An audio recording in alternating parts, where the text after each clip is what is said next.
Welcome in, ladies and gentlemen, to another edition of the Sick Podcast, Talking Titans. Jarrett, unable to make it today, but me and Vin are going to hold down the fort for him. Let's not waste any time. Jimmy, start me up. Turn up your volume. Because you're about to listen to the Sick Podcast. Talking Titans. Levis towards the end zone. Got a man. Touchdown. Wow.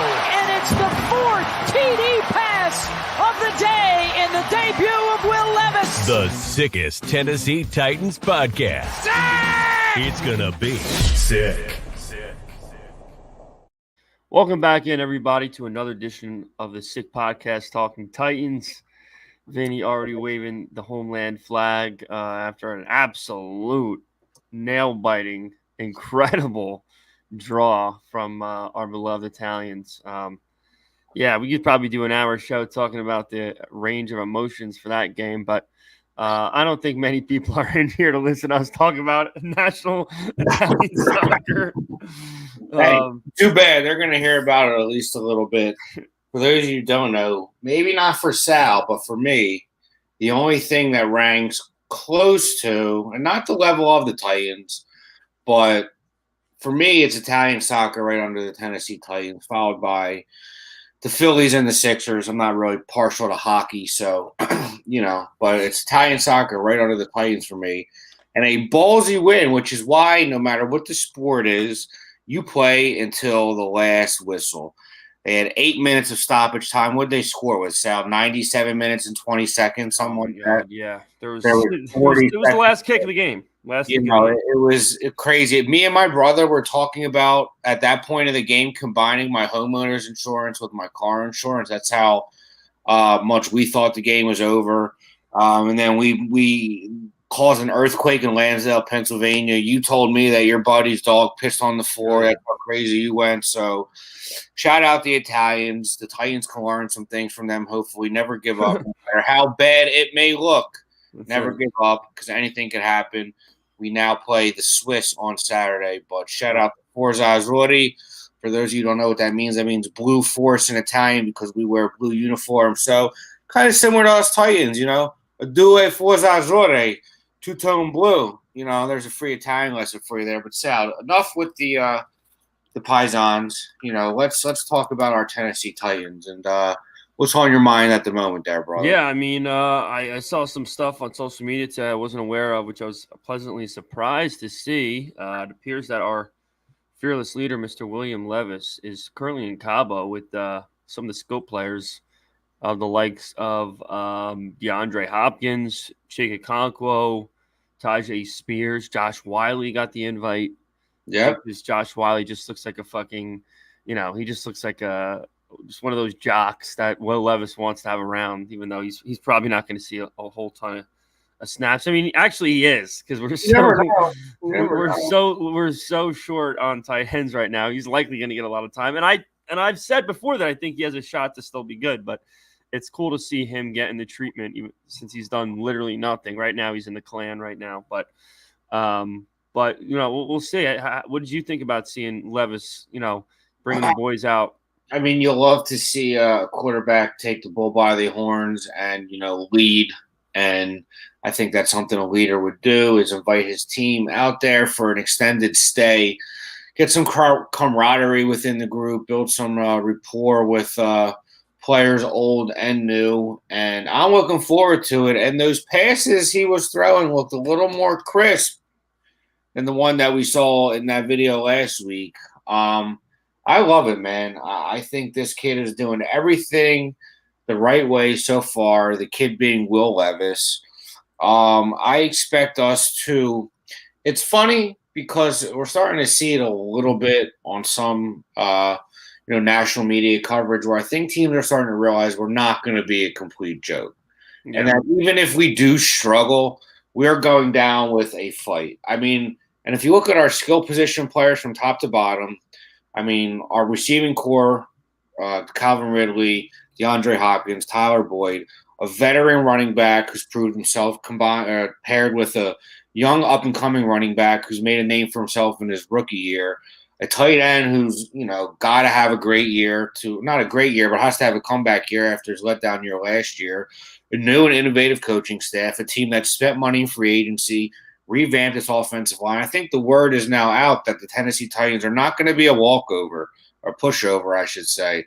I think we're going to be a team that competes, and I think there will be growing pains, but I think we've gained some respect already, which is nice to see. Yeah, I mean that's gonna come over time. As I said multiple shows before, this is as new of a team from top to bottom from one season to the next we've probably seen in almost 20 years. It's just a complete. We're talking roster. We're talking head coach. You can still say general manager. This is only year two. Quarterback, staff members, head coach. I mean, forget it. Everything is different than it was before. So you could have the best of the best at everything. It's still going to take time to get accurate with everyone, and it's not just going to be right off rip. We're throwing the ball 400 yards a game. Levis is getting 3 touchdowns, and it's just all systems go. It's going to take some time for these players to understand each other's quirks and the route running for Levis from Ridley and everything like that, and obviously Boyd. But I think with each week, it's going to get better and better and better, and I think we should see the finished product well before this season's end, and that's pretty exciting because we've been waiting for a new dimension of Titan football, especially on the offensive side, since this team's ever, dude, in Tennessee. Yes. The identity of the team has been much like our Italians, man. You can always count on them to play defense. Yeah. But offensively, it's not always the most exciting brand of football. Everything kind of comes behind, the success of the defense, which is all fine and dandy. But now in today's NFL, you got to score points. Damn, that Chipotle coming back. Yeah. Yesterday. Yeah, but you got to be able to score points, and you're going to be able to have to drop 35, 40 points sometimes. That being said, though, I think we will be capable of that once this offense gets clicking. A question I have for you, Sal, though, is right now, and it's not to be nitpicky, where is your biggest concern with the whole football team? And that leaves the door open for anything, whether you're talking a coaching group, a training group, position group, whatever you may feel. What's your biggest concern right now? Because we love what we see so far. So let's play devil's advocate and say, what's our biggest concern as of right now? Well, for me, it's hands down interior defense. Okay. It's just the reality of the fact that we have one guy who's made a name for himself at that position. That's it. There's nobody else that I'm walking into this season saying, okay, I know for a fact that guy is going to stop the run in the NFL, and that guy is going to do wonderful things getting to the quarterback. We have one guy who can do that. Now, there's other men that we think are going to be able to accomplish that and take some pressure off of Jeffrey Simmons and basically be that next quote-unquote Autry that, unlocked Simmons to be the player that he is. He's good enough to be the only guy out there, but you're not going to get the best of him. You're just going to get an average off defensive line because he's the one that's creating any pressure at all, if there's even any. So that's my biggest fear. I still think Sweat could be the answer. He certainly has the size to do it. It's just a matter of if he's going to be truly dedicated. That's what it boils down to. He's going to have to be fully dedicated from start to finish, invested as it comes. He's going to – ideally, we'd like for him to lose a little weight. I mean, he doesn't need to be nearly 400 pounds. He can still be really good at interior defense at like 360, 370, but I digress. Well, how much do you think he weighs right now? Do we know what he weighs? 370, 380? He's got to be at least 385. He's got to be. He's a big boy. Now, let me ask you this, Al, because I agree with you. We need him to step up. What would be your ceiling for him? Maybe not for his career, because it's not fair to judge him, what we think he can do in his career. But do you think what do you think his ceiling is this year if he shows up in shape and stays healthy? Do you think he could be an immediate, two down player? I don't think so. I just what I saw from him on film, which could have been a little bit more, but I've seen a fair amount because obviously as soon as all our players were drafted, I watched tons of film on everybody.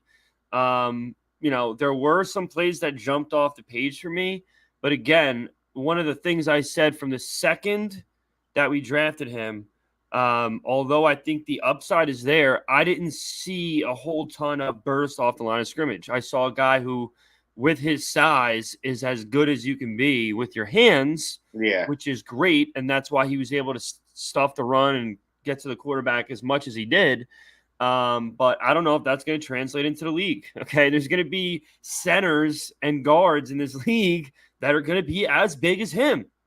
So, I don't know if the hands are going to work as much as they used to against guys in college. We'll see. And I hope I'm wrong, but I think ideally his ceiling, at least in year one, is going to be a guy that you see a few highlights from this year and you say to yourself, okay, this is a building block.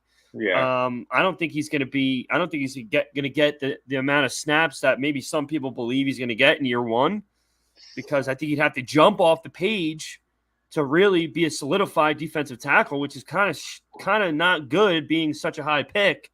But I don't think he's immediately going to be, a guy that gets 50 snaps a game. I don't think you got to prove it. There's guys on this roster that have done a little bit more right now that might get the nod at the moment.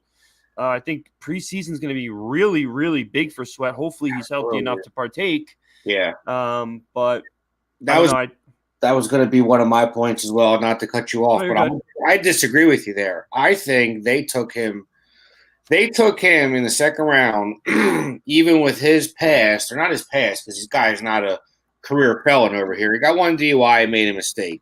Still, the foolish mistake to do before the draft. I think they took him with his background, with the intention to make him play. You don't take a player who got a DUI a month before the draft in the second round if you don't intend on using him. So sometimes I feel like it's good for you to struggle sometimes as a rookie, because guess what? You either sink or you either swim. I think having Simmons out there with him is going to be very, very important for him, not only on the field but off the field. I alluded to it on other podcasts. I'm curious to see how he reacts when things aren't going his way, because that's a true testament to someone's maturity. I do tend to agree with you there. His biggest strength now are his hands and his power. And there might not be centers as big as him, but the center is going to be one of the smartest positions on the offensive line. So you might have a center who's if your only trick against him is your hands and your power, he's going to figure out a way to neutralize it. You know what I mean? You're going to have crafty centers out there who will be able to neutralize it. Cushenberry is going to be big for his development, I believe. Our whole offensive line that's young is going to be big for their development. Yeah. When you got iron sharpening iron, when you got J.C. Latham going against Sweat in practice, when you got him going against Skoronski in practice, Cushenberry in practice. Speaking of I mentioned his name, J.C. Latham. We have seen nothing but positive things coming from this kid since the night we drafted him. Excuse me, that Chipotle, man. God damn, I'm not a Chipotle guy, man, but it's coming back on me. It was good, though. I got a steak burrito. Always is. I need to lay off the steak burritos, though, bro. I could be on this offensive line pretty soon. Yeah. But I'm excited to see what we get out of J.C. Latham. I mean, we've heard nothing but good things since we drafted him. FaceTime with Levis after he got drafted. You love that they're building a relationship. And that they're the clips out of minicamp are nothing but good things. He's manhandling this homemade machine that Brian Callahan has patented, or Bill Callahan has patented. I'm sorry. These sleds that weigh like 400 pounds, he seems to be manhandling. Yeah. Every report is that he is very, very, very coachable.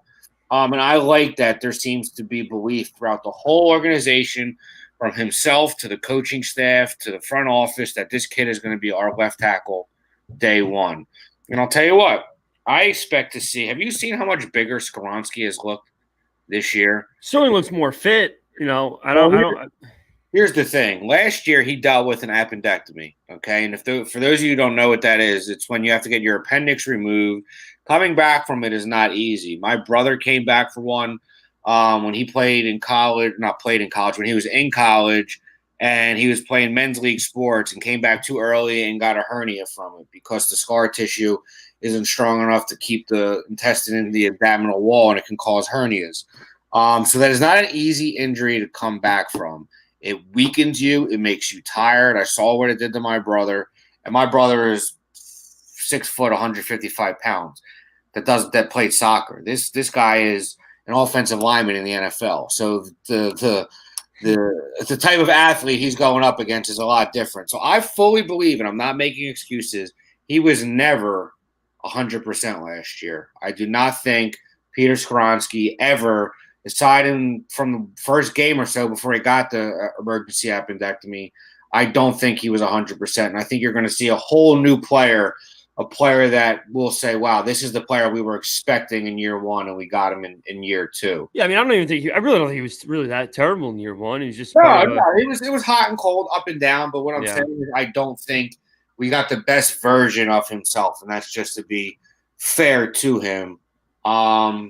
With that being said, not to backtrack a little bit, the position I'm most worried about, and I wanted to see what you think, because training camp is what, 2-3 weeks away? Yeah, if that. I asked you about what you think the weakest position is on the whole team. You said defensive line. I'm going to say safety. Yeah. I'm going to say that we have one safety on this team who struggled to stay on the field, albeit is a good player when he's on the field, but has struggled to stay on the field. And other than that, we have no depth at the position. You think we roll with Elijah Molden? Even if we do, I find it hard to believe they don't bring in someone else as added depth, unless they love this safety from Miami they got in the 6th, 7th round, the kid that is 6'5", 6'6". I still think Justin Simmons is going to be their guy between $8 and $11 million for 1 year, around training camp, a week or so into it. But that's a position group I'm most worried about. But I mean, right now, ESPN has our second string free safety as Shaheem Carter.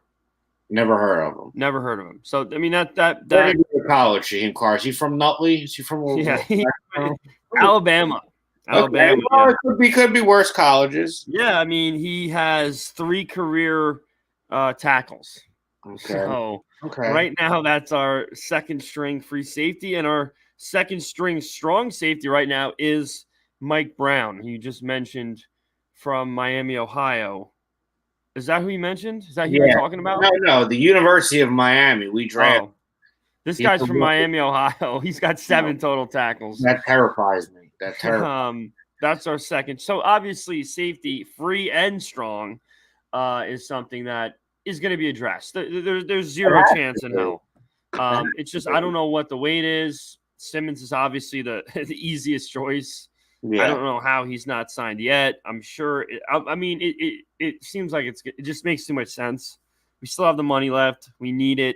He's got a very good ceiling for his age, which isn't even that old, honestly. What is he, 27? I was going to say 27, 28. Yeah. So, I hope that's the move. We'll have to see. It could be when it starts. It could be right before it, but we're not going into preseason 1 with Mike Brown and Shaheem Carter as our depth, our first in line depth at the safety position for strong and free. So we'll have to see. I mean, because right now it would be Elijah Molden as our other starting safety. No? Yeah. No, I mean, it's Hooker and Molden. I mean, they have Hooker as a free and Amani as a strong, but, they're rarely both on the field at the same time. So it's going to be them and then basically nobody fucking after that. We'll have to see. But luckily our secondary as a whole is still pretty strong. So I mean, you can attack the middle of the field right now. If we spend a shit ton of money on it, Snead, Awuzie. I know Jared and I might be a little higher on McCreary than you, but hey, listen, who knows? Maybe you get. And we're all rooting for the guy, Caleb Farley. Hard not to root for. Maybe you get something out of him. He hasn't played. He has to be as healthy as he's ever been in a long time. He went through some tragic stuff last year. So we're all rooting for him. But, I mean, there's position groups in that secondary where, they're going to be up for grabs, especially if we don't sign anybody. So. I mean, you can honestly make an argument that Caleb Farley at the moment could be the 5th string corner right now, because obviously you got Awuzie, McCreary, Snead, and right now Trey Avery, which is kind of crazy that he's number 3. He's got experience at this point in his career. I know. I don't want to have to depend on Trey Avery, though. Shout out Rutgers. Shout out Rutgers. But after him, I mean, you could say Caleb Farley would be next, unless you want to talk about Anthony Kendall, which another guy. No idea. No idea. So we know he's got the speed. It's just been a whole series of unfortunate events. We'll see.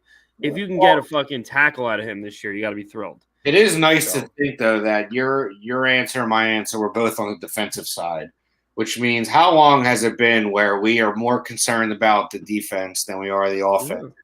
It's a good change for us. It's a new style of Titan football, a new era of Titan football. I am happy to say that I think we're all set offensively for this year, at least. Oh, yeah.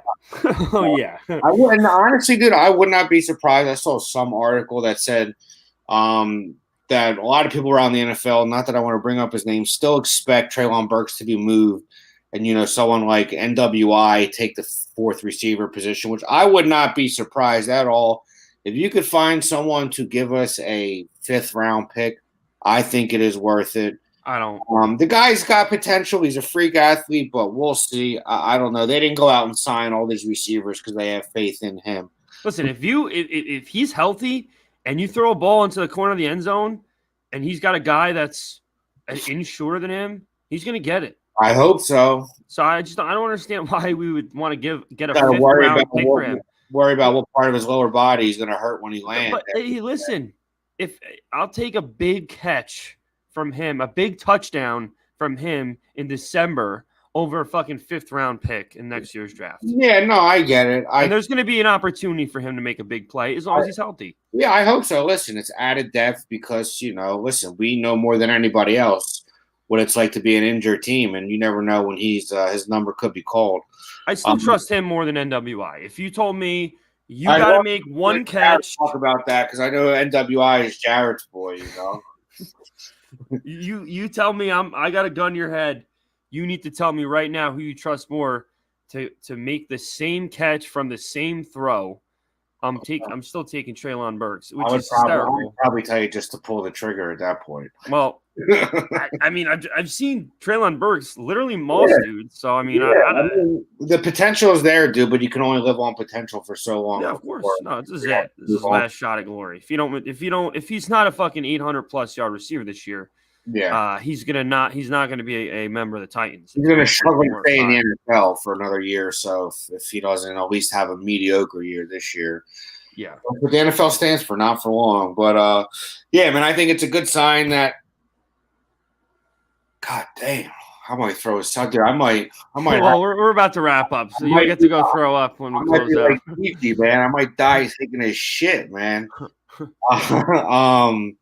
But yeah, I think it's a great sign that we both believe that our offense is set. It's been a long time before any Titans fan has ever felt fully confident in our offense heading into the. Some people have. Not me, but some people have. Yeah, I mean, listen, the heydays when we had Henry in his prime and A.J. Brown making plays, that was one thing. But this is where we feel like it's a whole new style of football. We know we're not going to be handing the ball off 35, 40 times. We have 2 versatile running backs, a young quarterback, a revamped line, as good of a receiving corps as this franchise has ever seen. I don't care what anybody says. So I feel good about this offense. I think we're going to put up points. It's let's see how many points we can stop the opposing team from putting up. We spent some money in the secondary. We drafted early in the defensive line. We still need a safety. So there's definitely some question marks still out there. But hey, we are in a transition phase. But hopefully we could in this transition phase have some successes as well and win some games and maybe, get into the playoffs this year. We shall see. But, other than that, I think that's like Forrest Gump said, that's all I got to say about that. Yeah. Yeah. Listen, it's a great time to transition in this world that we love and this great world we live in. So, yeah. All right.